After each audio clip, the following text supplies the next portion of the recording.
Well, the Chiefs doing what they've done the past 3 seasons. That would be win the AFC West.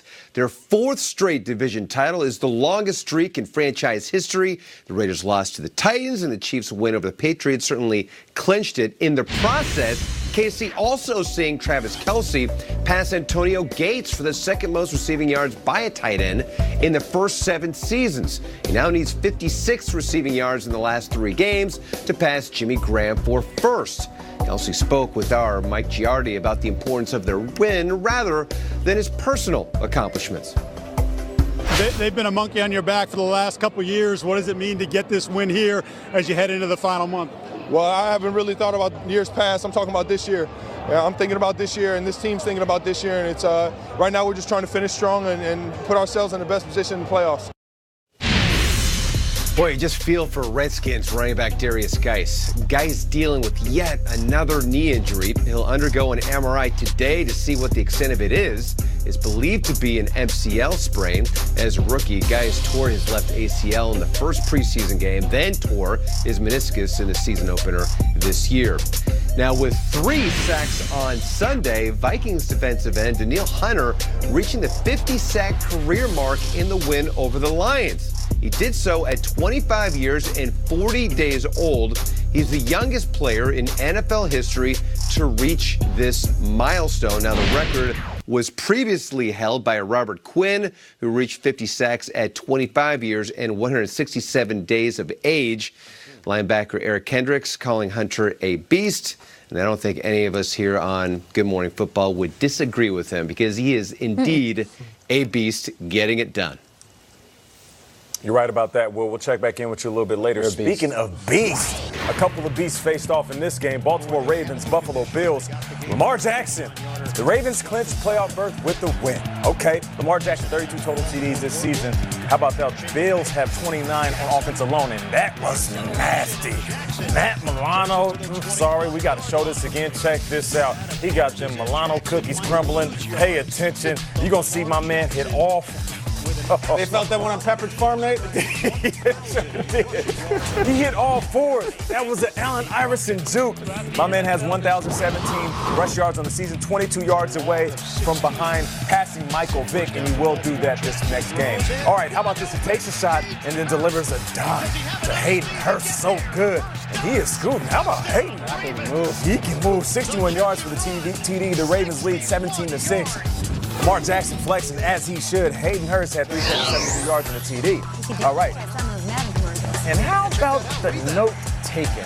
Tre'Davious White sees a piece of paper flying on the ground. He picks it up. And that right there is the Ravens offense. That's the only way you can stop them. And then the ref snatches it. I love him. Tre'Davious is like, bro, it's on the field. Yeah, I can take it. Can I take a look? I want to see what's going on. 4th quarter, Ravens lead 17-9. Lamar Jackson, he's dropping back. Fadeaway. Who is he looking for? Willie Snead. The 4th. Your former teammate. Yeah, that's my guy, Willie Snead. How about that? Lamar Jackson putting up the #1 figure. Because yes, indeed, they did clinch that playoff berth. 4th quarter now. Bills trailing 24-17. Still a game at this point. And the ball is tipped. John Brown, he was looking for Marcus Peters. Another pass breakup. Lamar Jackson signing autographs as he should. Marcus Peters, he would have a unique celebration. Yeah, we can't show that. Let's just Google it. He was plenty hydrated after that game. The Ravens, they are 11-2, 24-17 over the Bills. And afterwards, Kim Jones caught up with the always entertaining Mark Ingram. I'm cool if you have bigger goals, but to clinch a playoff berth today means what? I mean, that's a first baby step. You know, you want to make the postseason, you want to make the dance. And, you know, we clinched that. So now we want to win our division. And then, you know, want to have home field advantage. So it's one day at a time, one step at a time. Man, God is good. We're blessed and thankful. I'm lucky that I get to ask you this question. You're a veteran who understands this league so well. What is it like to play with Lamar Jackson? Man, he's special. Man, he has it all. Throwing the ball, athletic as there is running the ball, the mindset to be great, the leadership tools, humble, just a hard worker. Man, he has everything you want in a franchise QB, and he has everything you need to be a great QB in this league for a long time. Quickly to get the win, but there were some injuries. Everybody loves themselves. The tight end Mark Andrews. Harbaugh said after the game that both he and Anthony Levine Sr. don't seem to have serious injuries. Looking at the playoff picture here, Ravens complete control of the 1 seed, a game up on the Pats with that head-to-head tiebreaker. Bills with the 5 seed, the Steelers and Titans, now both just a game back. Triggs, has the Ravens' defense gone under the radar because of what their offense does week in, week out? Absolutely. Absolutely. All week we talked about Josh Allen and Brian Daboll and what they can do on offense, the Bills, what they did against the Cowboys. Look at what the Ravens have beaten this year, this defense, and what they've contained. Kid genius Sean McVay did absolutely nothing against the Ravens defense. That nice. Kid genius Kyle Shanahan did absolutely really nothing against the Ravens last week in the rain. How about Cliff Kingsbury and that air raid offense earlier this season? Nothing. It was silence. Josh McDaniels and Tom Brady got nothing going. Like, at some point we say, okay, how many different coaching trees do they need to chop down before we say that this defense is really leading the way in some of these victories? I mean, Lamar was good. Wasn't Lamar? He had highlights, but he wasn't the Lamar that we've seen in his the Monday night game against the Rams. It was the defense yesterday that got the job done. It's been the defense all season long for these guys. If this Ravens defense continues to play this way, they are very tough out, not only in the AFC, but in Miami at the Super Bowl. Like, that's how good they can be if their offense is clicking and the defense just continues to play exactly like they've been. This is how good they've been. Marcus Peters, the trade happened in week 7. I think they're the best secondary in the league. They are the number 1 defense in the time, allowing 13.7 points a game. That is the lowest. I mean, they're just an insane, stifling defense. And you're right, they don't get enough credit because of what they do with Lamar. Yeah, Marcus Peters and Marlon Humphreys, they had 5 pass breakups, so they're very aggressive with the ball and they're opportunistic. When the ball's in the air, they'll have a chance to pick six it and take it to the crib. But just look at this game. You talked about the defense during the season. How about this game specifically? Josh Allen was sacked 6 times. This is a guy who came into the season. What were we saying? He has more rushing touchdowns than Lamar Jackson. Triggs, I know you said last week that he would have more rushing yards in this game. And I think the defense for the Ravens heard that. They said, we're not going to let this very athletic, big, strong quarterback just dominate us. And they made him so uncomfortable in the pocket. Matthew Judon was a beast. 1.5 sacks. Forced fumble in this game. In their first 11 drives, they had 7 punts and a fumble. How about that for that Ravens defense? Stepping up, and let's just keep it real. Don't start criticizing the offense for the Bills right now. This was an offense that was rolling down the tracks, and the Ravens defense stopped them right in it. Buffalo defense brought it too. Yeah, let me speak to Buffalo for a second. All right, so you beat the Cowboys on Thanksgiving, and it was Buffalo Christmas and everything. I remember my thoughts the next day were like, okay, just come ready to work next week, because this really amounts to nothing. There's no shame in losing to Baltimore, but there is a shame, and I'm picking up the pathetic stench of moral victory coming off Buffalo. I don't want it all. I tweeted something yesterday about the game, and the Bills fans come flying in with this type of stuff about what happened. Give it to me. Oh, Ravens held less points per game than their average. Jackson didn't steamroll. I think that's admirable, considering who they've killed this year. Thank you, Jessica, for the contribution. Who else did we have?